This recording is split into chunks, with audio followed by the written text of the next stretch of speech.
আল্লাহ আল্লাহ আল্লাহ আল্লাহ আল্লাহ আল্লাহ। আপনারা এটা ইয়াকিন রাখেন, বিশ্বাস রাখেন যে মুসলমানরা অচিরেই বাইতুল মুকাদ্দাস জয় করতে যাচ্ছে ইনশাআল্লাহ। এটা বিশ্বাস রাখেন। মানুষ আঞ্চলিক রাজনীতি নিয়ে পড়ে আছে। মানুষ কি করছে? আঞ্চলিক ভূ রাজনীতি নিয়ে পড়ে আছে। আর আমরা কোরআন হাদিস থেকে জানি বিশ্বের রাজনীতিতে কি হচ্ছে। এই বিশ্ব অচিরেই ঈসা আলাইহিস সালাম শাসন করবে ইনশাআল্লাহ। বিশ্বাস করছেন না? বিশ্বাস না করলেও কিছু যায় আসে না। বিশ্বাস করলে আলহামদুলিল্লাহ, যদি নাও করে কিছুই যায় আসে না। কারণ আমরা কোরআন এবং হাদিস থেকে 100% নিশ্চিত যে ইনশাআল্লাহ অতি সত্বর অচিরেই বাইতুল মুকাদ্দাস মুসলিমদের হাতে আসছে ইনশাআল্লাহ। নবী সাল্লাল্লাহু আলাইহি ওয়াসাল্লাম বলে গেছেন,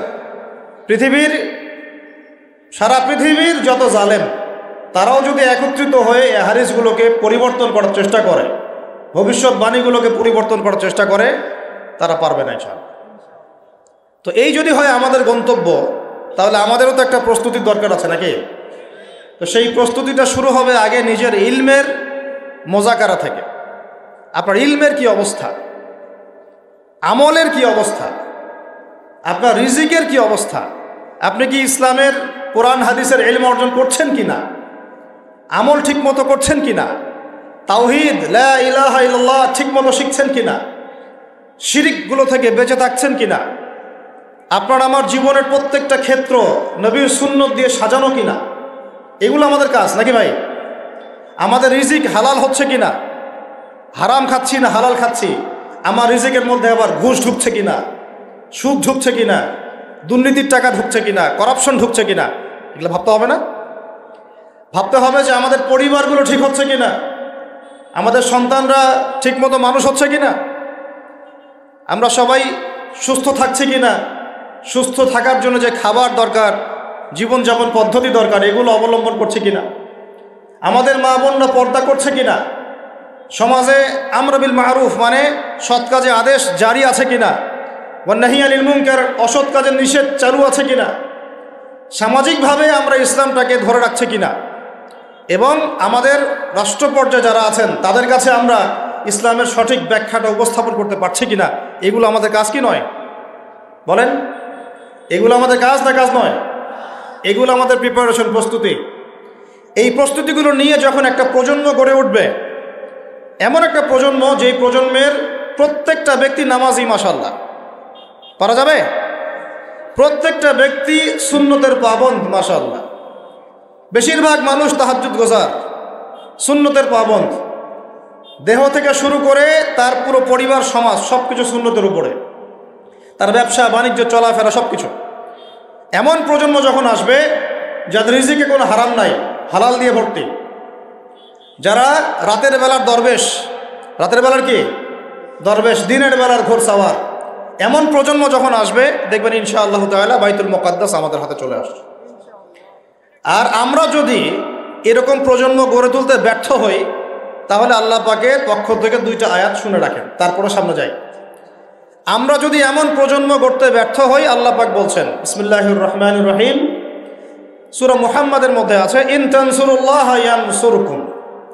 মুসলমানরা শুনো, তোমরা যদি আল্লাহকে সাহায্য করো তবেই আল্লাহ তোমাদেরকে সাহায্য করো।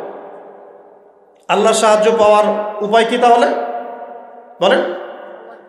আমাদেরকে আল্লাহকে সাহায্য করতে হবে। তো আল্লাহর কি সাহায্যের দরকার আছে? আল্লাহুস সামাদ, আল্লাহ পাক অমুখাপেক্ষী, তার কাউকে প্রয়োজন নাই। কাউকে প্রয়োজন আছে? তো আল্লাহকে সাহায্য করার ব্যাখ্যা হচ্ছে আল্লাহর দ্বীনকে সাহায্য করা। কথা বুঝতে পারছেন? আল্লাহকে সাহায্য করার অর্থ হচ্ছে কি? আল্লাহর দ্বীন ইসলামকে সাহায্য করা। ইন তানসুরুল্লাহ, তোমরা যদি আল্লাহর দ্বীনকে সাহায্য করো, ইয়ানসুরকুম, আল্লাহ পাক তোমাদেরকে সাহায্য করবেন, ওয়া ইউসাব্বিত আকদামাকুম, তোমাদের পা আল্লাহ পাক শক্ত করে দৃঢ় করে রাখবেন। এটা একটা শর্ত আল্লাহর সাহায্য আসা। এখন ঝাঁকে ঝাঁকে আবাবিল আসবে না, ঝাঁকে ঝাঁকে আবাবিল এসে আল্লাহর দুশমনের গায়ে পাথর ফেলবে না। ভালো করে বোঝার চেষ্টা করেন। এখন ঝাঁকে ঝাঁকে আবাবিল এসে, তৈরন আবাবিল এসে হস্তি বাহিনীর গায়ে পাথর ফেলবে না। এখন সেই যুগ নয়, এখন পাথর আপনাকেই ফেলতে হবে। কথা বুঝতে পারছেন? এই পাথর ফেলার দায়িত্ব এখন মুসলমানদের হাতেই নিতে হবে। ঠিক ওই দায়িত্ব মুসলমানরা যখন নিয়েছিল, বাইতুল মুকাদ্দাস আমাদের হাতেই ছিল। যখন থেকে আমরা ওখান থেকে সরে গেছি, তখন থেকে আস্তে আস্তে আস্তে আস্তে ওগুলো ক্রুসেডারদের হাতে চলে গেছে, জায়নিস্টদের হাতে চলে গেছে, ইহুদিদের হাতে চলে গেছে, নাসারাদের হাতে চলে গেছে। দুঃখজনক না এটা আমাদের জন্যে? লজ্জার না? লজ্জা। তবে ইনশাআল্লাহ তাআলা আমরা নিশ্চিতভাবে বলতে পারি এই গ্লানি আমরা কাটিয়ে উঠবো ইনশাআল্লাহ। পুরো বিশ্বে আপনি মুসলমানদের সংখ্যা হিসাব করলে দেখবেন কোটি কোটি কোটি কোটি অজস্র মুসলিম।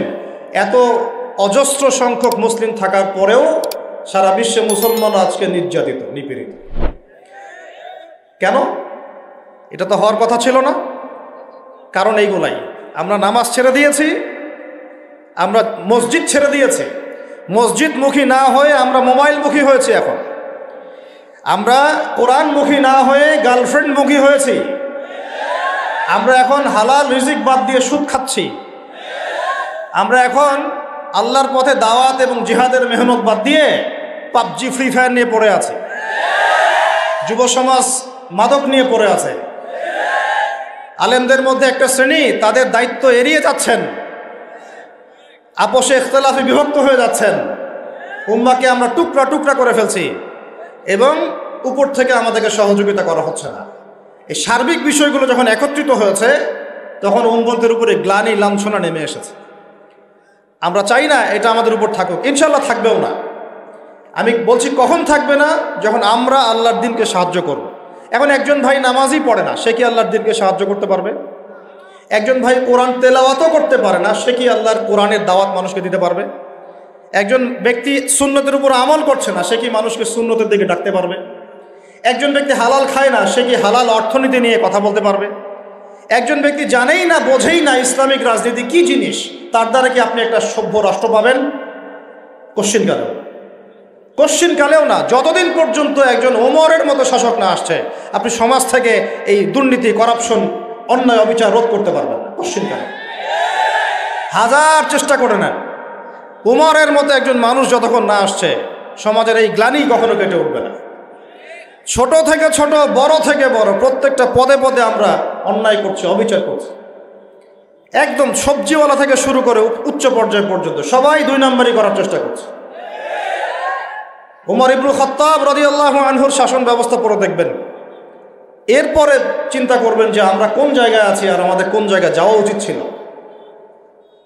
শতাব্দীর পর শতাব্দী চলে গেল, এখন পর্যন্ত আমাদের হুঁশ ফিরছে না। আর কতগুলো মুসলমানের জীবন গেলে আমাদের হুঁশ ফিরবে?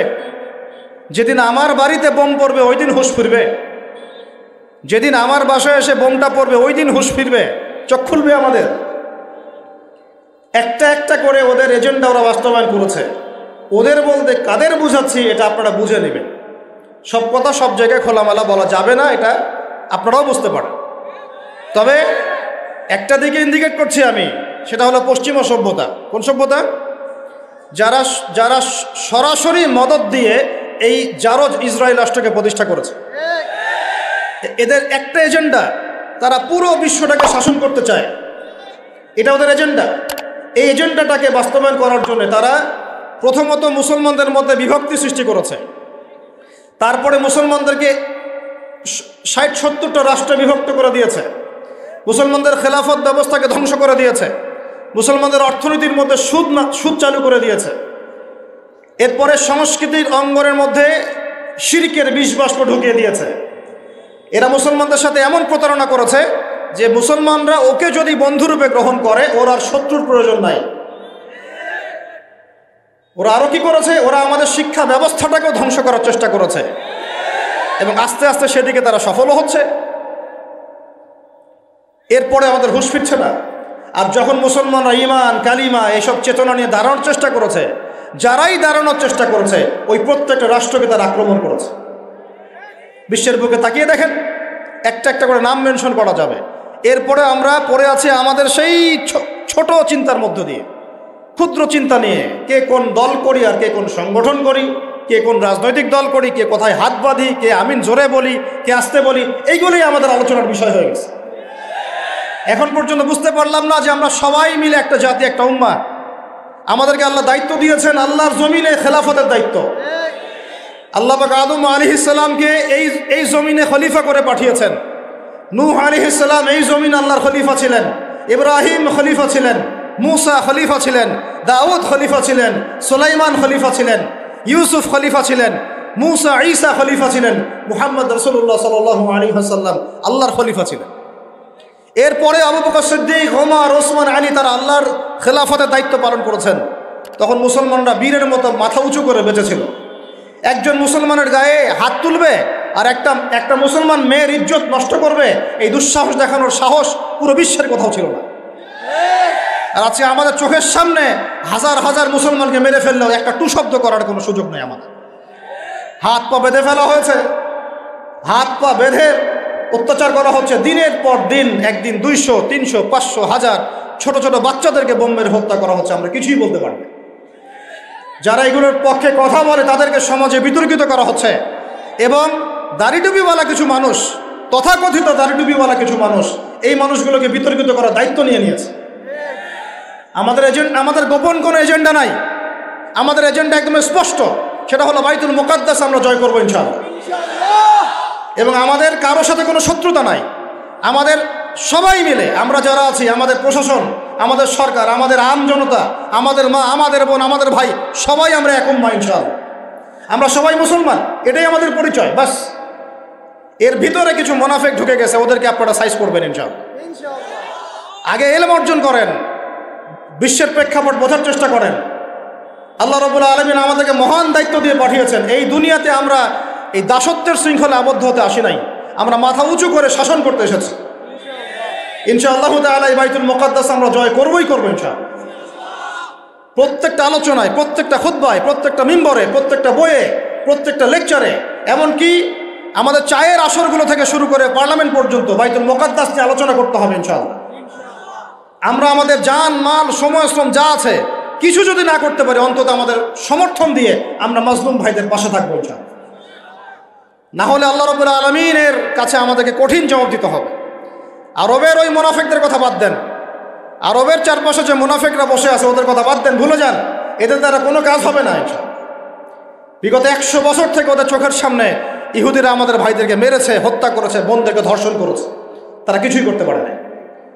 যে গুটি কয়েক মানুষ এর বিরুদ্ধে প্রতিবাদ করেছে, ওদেরকে তারা সন্ত্রাসী আখ্যা দিয়েছে, এতটুকুই এরা করতে পেরেছে। এসব রাখেন নাটক তামাশা। ইনশাআল্লাহ আযজা ওয়া জাল এমন প্রজন্ম আমরা তৈরি করবো ইনশাআল্লাহ, যেই প্রজন্মের প্রত্যেকটা ভাই আমাদের কোরআন তেলাওয়াত করতে পারে, প্রত্যেকটা বোন কোরআন তেলাওয়াত করতে পারে, প্রত্যেকটা ভাই নামাজি মাশাআল্লাহ, প্রত্যেকটা ছেলে হবে ইসমাইলের মতো, পিতা হবে ইব্রাহিমের মতো, মারা হবে হাজারা এবং সারার মতো ইনশাআল্লাহ। তাকবীর, ইনশাআল্লাহ জোরে বলেন ইনশাআল্লাহ। আমরা এমন প্রজন্ম গড়ব ইনশাআল্লাহ, যে প্রজন্মের এক একটা ছেলে হবে ইসমাইলের মতো, এক একটা পিতা হবে ইব্রাহিমের মতো, এক একটা মা বোন হবে হাজারার মতো ইনশাআল্লাহ, সারা আলাইহিস সালামের মতো। আপনি 10টা বাচ্চা না নিয়ে একটা বাচ্চা নেন, ওই একটা বাচ্চাকে আপনি খালিদের মতো বড় করেন। একটা মেয়ে আপনি মানুষ করেন আয়েশা রাদিয়াল্লাহু আনহার মতো। একটা স্ত্রী নেন, আপনি একটা স্ত্রীকে আপনি খাদিজার মতো বানান ইনশাআল্লাহ। একটা প্রজন্ম আমাদেরকে গড়ে দেন। একজন দায়ী, একজন বক্তা, একজন আলেম, 10 জন আলেম, একটা সরকার কিচ্ছু করতে পারবে না যতক্ষণ না আপনারা পরিবর্তন হচ্ছেন। আপনাদেরকে পরিবর্তন হতে হবে। আমি এখানে জোরে গলায় কথা বলে গরম গরম বক্তব্য দিয়েও কিছু করতে পারবো না। আপনাদের সবাইকে পরিবর্তন হতে হবে, আমাদের সবাইকে পরিবর্তন হতে হবে। আজকে থেকেই 5 ওয়াক্ত নামাজি হয়ে যান, আল্লাহ তৌফিক দান করেন। কোরআন হাতে থাকবে সব সময়, যখনই সময় পাবেন কোরআন তেলাওয়াত করবেন। কোরআন আপনাকে আল্লাহর দিকে নিয়ে আসবে ইনশাআল্লাহ। সুন্নত থাকবে, চেহারা থেকে শুরু করে দাড়ি ছেড়ে দেন, দাড়ি ছেড়ে দেন, টাকটুর উপরে কাপড় উঠান। রিজিকের মধ্যে হারাম থাকলে ছেড়ে দেন, সুদ থাকলে ছেড়ে দেন, ঘুষ থাকলে বাদ দেন। যদি কারো সম্পদ অন্যায়ভাবে নিয়ে থাকেন, আজকে তওবা করে সে সম্পদ ফিরাই দিয়ে আসেন। লজ্জার কিচ্ছু নাই, গিয়ে বলবেন ভাই আমি ভুল করেছিলাম, বুঝি নাই, জানি নাই, তোমার সম্পদ অন্যায়ভাবে নিয়েছে, ভাই তুমি নিয়ে নাও। আপনার মর্যাদা আল্লাহ বাড়াই দিবে ইনশাআল্লাহ। আল্লাহ আপনাকে আসমান থেকে বেহিসাব রিজিক দিবে ইনশাআল্লাহ। যে বোন পর্দা করছো না, আজকেই পর্দা ধরো ইনশাআল্লাহ। যারা পরিবারের প্রতি শিথিল, পরিবারের প্রতি কঠোর হন, আপনার সন্তানের প্রতি কঠোর হন, ভাইয়ের প্রতি কঠোর হন। দেখেন আপনার ভাই গোপনে জেনা করছে কিনা, মেয়েটা গোপনে জেনা করছে কিনা। এই ফ্রি মিক্সিং ত্যাগ করেন, ফ্রি মিক্সিং এর সংস্কৃতি ত্যাগ করেন, মোবাইলের সেলফির সংস্কৃতি ত্যাগ করেন, শোডাউন আইওয়াশ এগুলো বন্ধ করেন, কিছু করার চেষ্টা করেন আল্লাহর জন্য। আল্লাহ পাক সবাইকে তৌফিক দান করেন।